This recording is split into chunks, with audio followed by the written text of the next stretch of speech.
temos o Senhor. O que eu tenho a não ser o amor de Deus, o olhar de Deus. A nossa esperança está no Senhor Jesus, porque Ele sustenta toda a terra, Ele sustenta o meu viver, o seu viver. Nesse instante eu quero orar pela sua vida, queremos orar pela sua vida.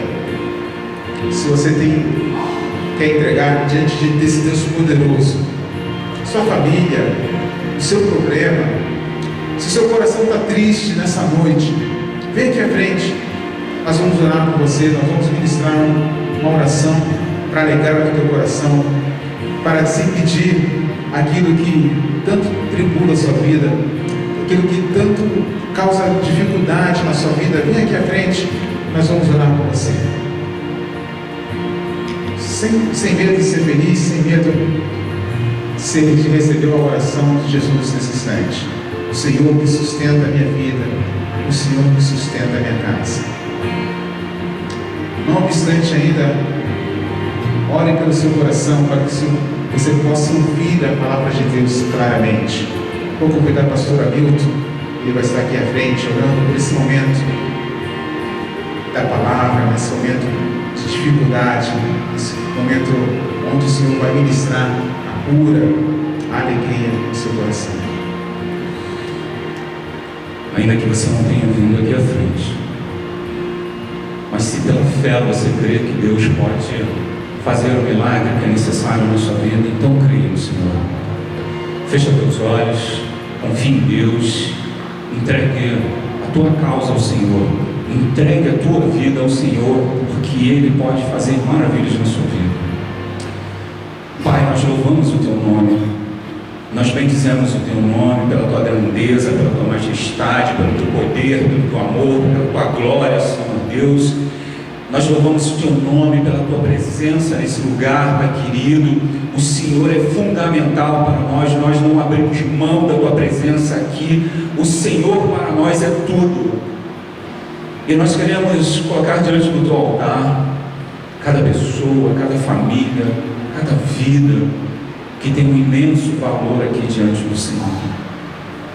Pai, são várias pessoas, dezenas de pessoas nesse lugar, e cada uma delas tem uma necessidade, tem um pedido, tem algo no seu coração, Pai querido, que precisa do Teu agir.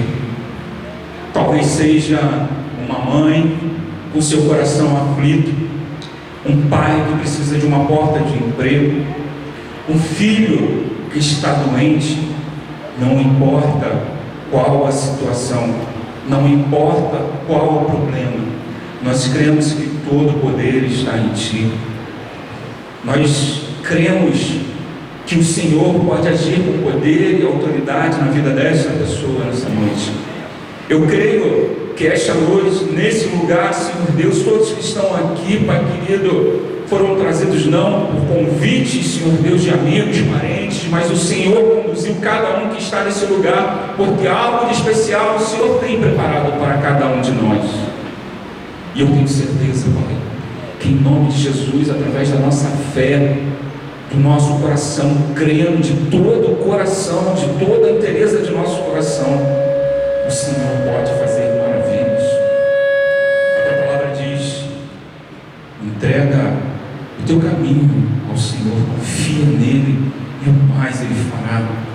Eu tenho certeza, Pai, que nessa noite, nesse lugar, existem pessoas assim, nessa condição, com seus corações desejosos, Senhor Deus, de se entregarem a Ti, de colocarem a sua causa diante do Teu altar. E eu tenho certeza que a resposta virá. Mas eu ainda creio, Pai, nessa noite, que algo muito maior, algo muito mais grandioso o Senhor quer fazer nesse lugar, além do que uma cura, Senhor Deus, ou abrir uma porta de emprego, Senhor Deus. Eu creio que o Senhor tem muito mais para fazer do que acalmar um coração aflito, mas o Senhor hoje tem salvação disponível para aqueles que creem em Ti. E o que nós vimos nessa noite aqui foram pessoas dando testemunho, Senhor Deus, desse Teu mover, desse Teu agir, Senhor Deus. E nós estamos gratos, alegres, felizes por ver este testemunho neste lugar do teu agir. Louvado e engrandecido seja o teu nome para todo sempre. Louvado e engrandecido seja o Senhor. A honra e a glória nós damos sempre a Ti, Pai querido. É a nossa oração nessa noite, agradecido por tudo que o Senhor tem feito, e ainda não esquecendo, Senhor Deus, nós colocamos diante do Teu altar a vida do Teu servo, que estará ministrando a Tua boa palavra nessa noite. Conduza-o, Pai, segundo o Teu querer e a Tua vontade. Que o Teu Santo Espírito, Senhor Deus, tenha liberdade na mente e coração do Teu servo, para que ele ministre aquilo que o Senhor deseja para cada um de nós. É a nossa oração, no nome santo e glorioso de Jesus. Amém e amém. A gente pode sentar-se. Nós temos um trabalho para crianças, e nessa noite nós vamos desenvolver um trabalho com crianças até 7 anos. Eu convido crianças que têm até 7 anos, de 0 a 1 tem um berçário ali, você pode deixar o neném ali, de 2 a 3 tem outro berçário lá dentro, e as crianças até 7 anos aqui contigo, e sentir que seu filho participar.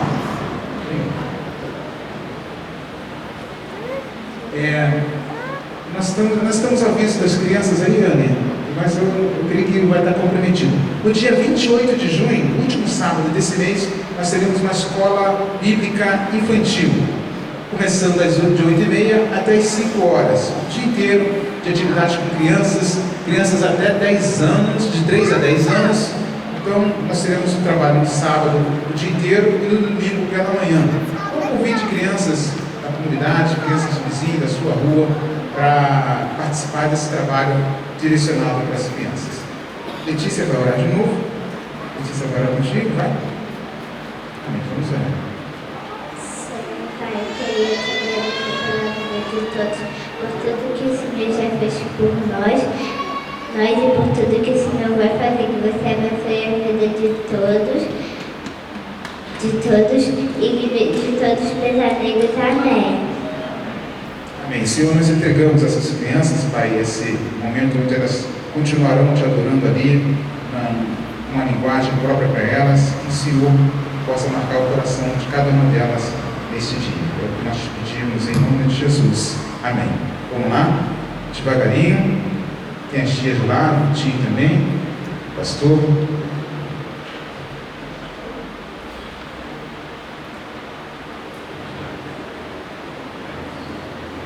Meus irmãos, que a graça e a paz de Cristo Jesus esteja com todos. Amém. Vou pedir uma gentileza, por favor, coloque-se de pé. Nessa noite nós teremos a entrada triunfal dos nossos irmãos que participaram do batismo. À medida que eles entrarem, vocês vão recepcioná-los com palmas, ok? Pode entrar, meus irmãos.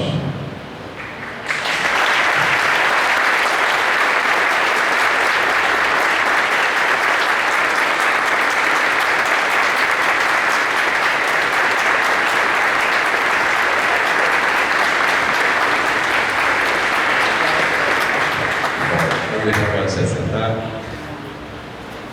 Após a mensagem, nós faremos a entrega dos certificados.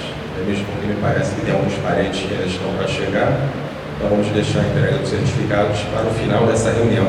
A tempo, quero convidar meu estimado colega, pastor Genilson Samba, nosso vizinho aqui de Campo Grande,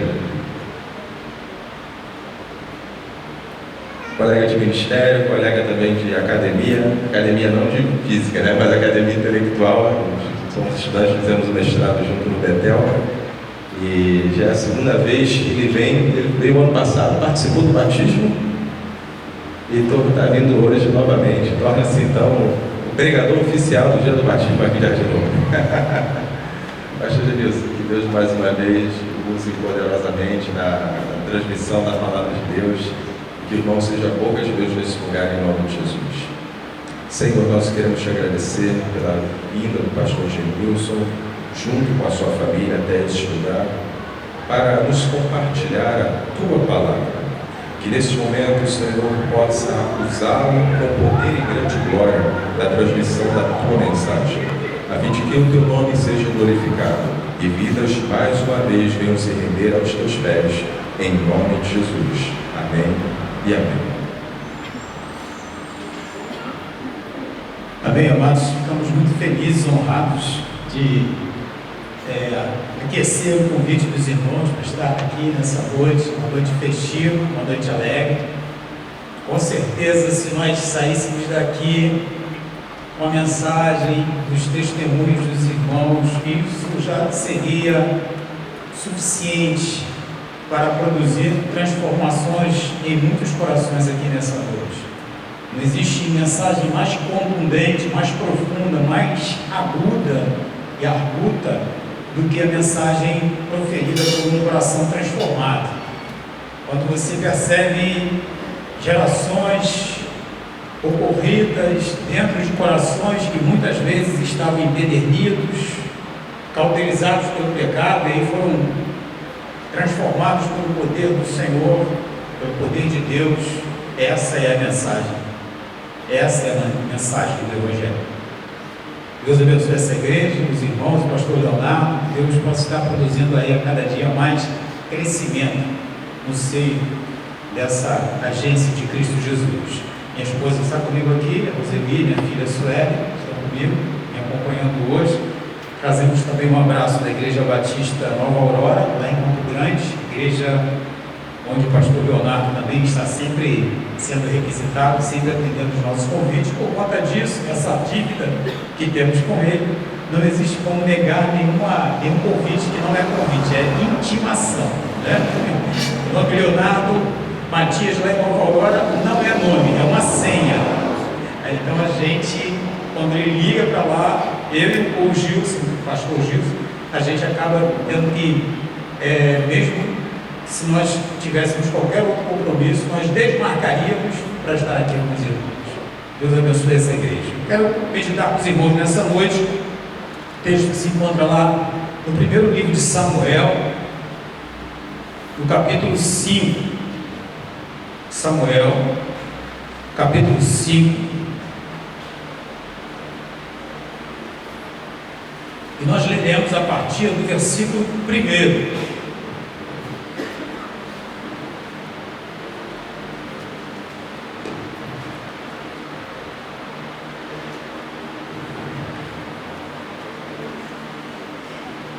Samuel, capítulo 5, versículo 1.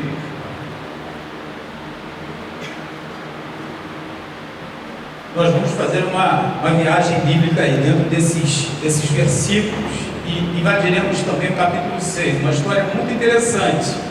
Talvez você esteja perguntando assim: puxa vida, hoje é noite de batismo, minha esposa é minha maior crítica nas mensagens, né?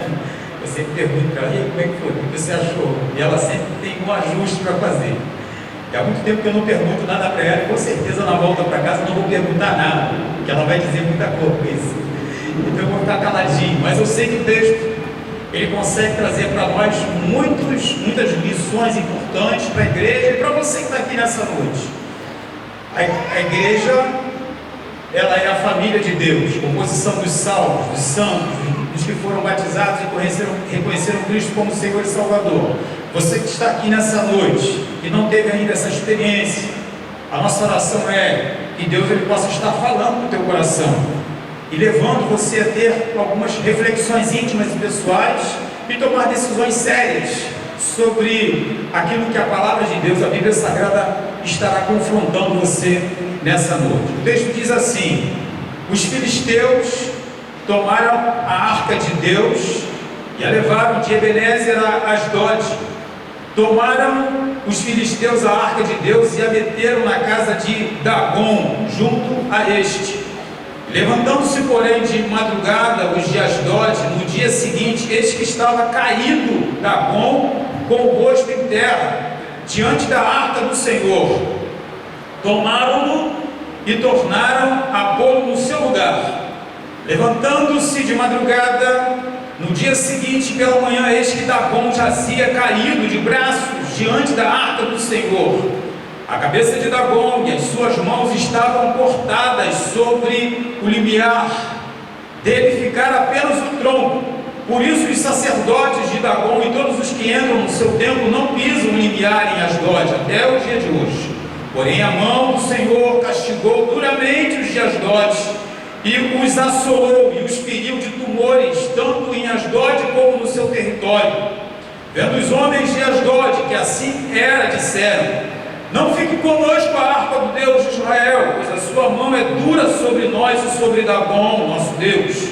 Pelo que enviaram mensageiros e congregaram a si todos os príncipes dos filisteus e disseram: que faremos da arca do Deus de Israel?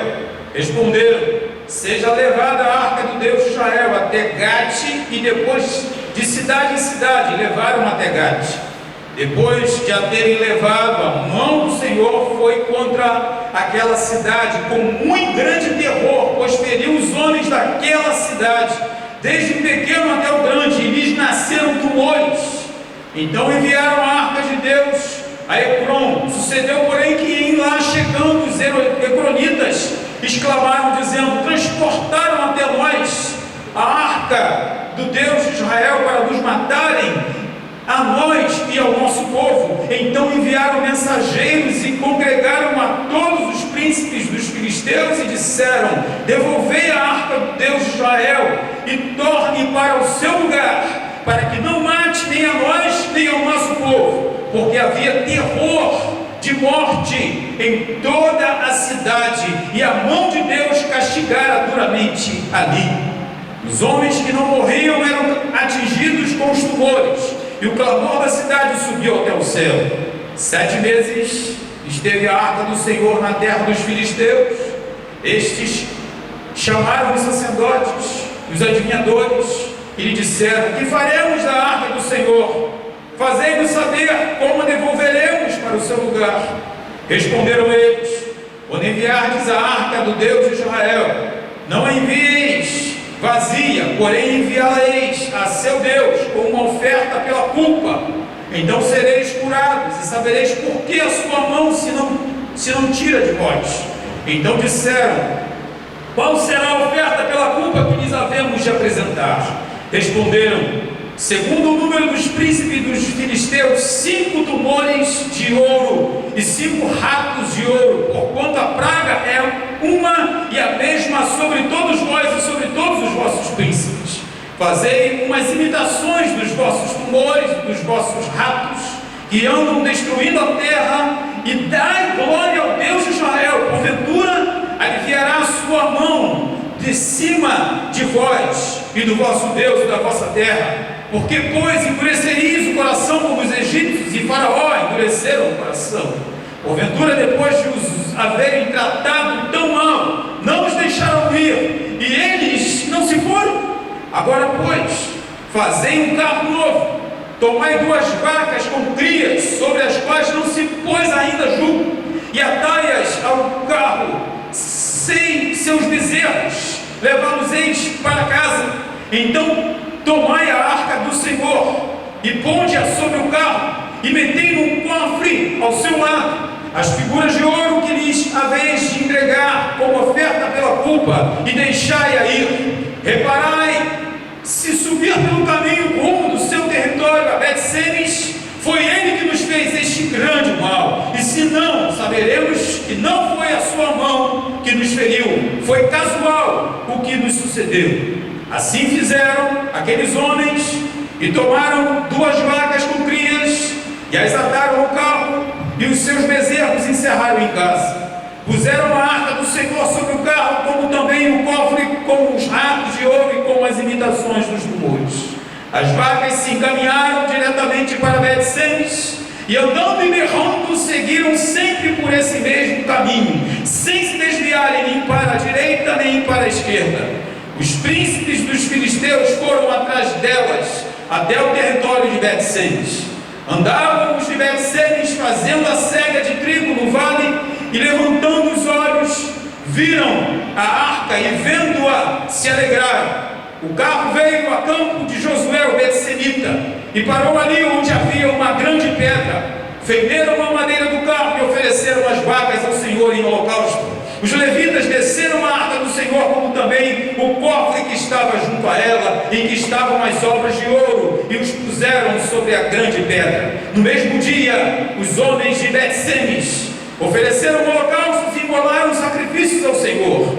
Viram aquilo os 5 príncipes dos filisteus e voltaram para Ecrom no mesmo dia. E são estes, pois, os tumores de ouro que enviaram os filisteus ao Senhor como oferta pela culpa por Asdod, por Gaza, por Asquelon, por Gate e por Ecrom. Como também os ramos de ouro, segundo o número de todas as cidades dos filisteus pertencentes aos 5 príncipes, desde as cidades fortes até as aldeias campestres. A grande pedra sobre a qual puseram a arca do Senhor, esta até o dia de hoje no campo de Josué, o Bet-Semita. Louvado seja Deus pela sua palavra lida aos nossos corações. Uma história linda, história épica, uma história que nos faz viajar um pouco no tempo e reconhecer o quanto a palavra de Deus ela é enfática e nos fazer refletir sobre questões do passado, mas que apontam sempre para o tempo presente. Eu tenho uma graduação na área de História, e na História a gente aprende uma coisa assim muito tremenda. Você estuda a História para compreender o presente e para projetar o futuro. É por isso que ela existe. E essa História ela tem um sentido bastante interessante. Você se debruça nesse contexto agora para entender o que está acontecendo hoje e para se projetar para o futuro, para que você reconheça exatamente que existe toda uma articulação da parte de Deus em todos os tempos, em todos os momentos, em todas as situações. O povo de Deus, eles acabaram de vivenciar um momento muito ruim. Que momento foi esse, pastor? A Arca da Aliança havia sido tomada. O profeta e sacerdote Eli, ele havia morrido. A filha de Eli, o filho de Eli, Finéias, havia morrido. Hofni, filho de Eli, havia morrido. E o neto de Eli, ele, durante o parto, teve a sua mãe morrendo. Aquela criança nasce e tem o seu nome de Icabode, que significa a glória de Israel se foi. Não haveria, na verdade, irmãos amados, um quadro mais sombrio, não haveria um quadro mais desesperador, mais catastrófico, não haveria uma tragédia maior para Israel do que a ideia de ter a arca subtraída do seu meio. A glória se foi. Eu estou muito feliz aqui nessa noite, meus irmãos. Quando os irmãos vibram e se alegram, isso é a representação de que a glória está presente, de que a glória está pairando no arraial, de que o tabernáculo ele vive de fé em fé, glória em glória, de que o Senhor ele mantém a sua promessa, a certeza, e que os irmãos abraçam a convicção celestial de que a glória ela não se aparta desse lugar. Conversões, manifestações testemunhais de transformação de vida, isso é representação de que a glória está aqui, a glória está presente. Só que lá no Israel do passado, a glória estava distante, o povo estava macambúzio, triste, depressivo, o povo não via a luz no final do túnel, tudo estava muito desesperador, muito difícil, as coisas estavam muito confusas, muito complicadas. Só que os filisteus desconheciam uma coisa: quando eles subtraíram a Arca da Aliança, a Arca do Concerto, levaram para a cidade de Asdod, quando fizeram isso, eles simplesmente desconheceram um fato, irmãos. Se você não tem aliança com Deus, não brinque com as coisas de Deus, não toque nas coisas de Deus. Se você não é alguém que tem sido afiançado pelo Senhor, não se intrometa com as coisas de Deus. Existem pessoas que não levam isso muito a sério, mas Deus é justo juiz, é aquele que na verdade não se deixa escarnecer. Quer dizer isso, pastor? Deus não se deixa debochar. Deus é o Deus que mantém o seu zelo. O zelo do Senhor consome o lugar onde Ele está. Se você é crente em Cristo Jesus, já passou pelas águas do batismo e você está vacilando, claudicando em relação aos seus propósitos pessoais de vida com Deus, cuidado, cuidado. Deus não se deixa escarnecer. Deus ele é tremendamente firme e sempre será nas suas ações. Os filisteus pegam a arca, levam lá para o templo de Dagom. E quem era Dagom? Dagom era um deus filisteu que tinha uma ascendência uma ascendência fenícia. Alguns teólogos reconhecem que Dagon ele era o pai de Baal, um deus que tinha parte homem e parte peixe. A parte de baixo era como se fosse o peixe, o sereio. E esse Deus estava lá no seu templo, em Asdod. Os filisteus pegaram a arca de Deus e colocaram do lado do Deus Dagon. Mais precisamente, irmãos, eles colocaram a arca da aliança aos pés de Dagon, reconhecendo que o Deus de Israel, ele fosse minoritário, fosse um Deus inferior em relação ao Deus dos filisteus, o Deus Dagon.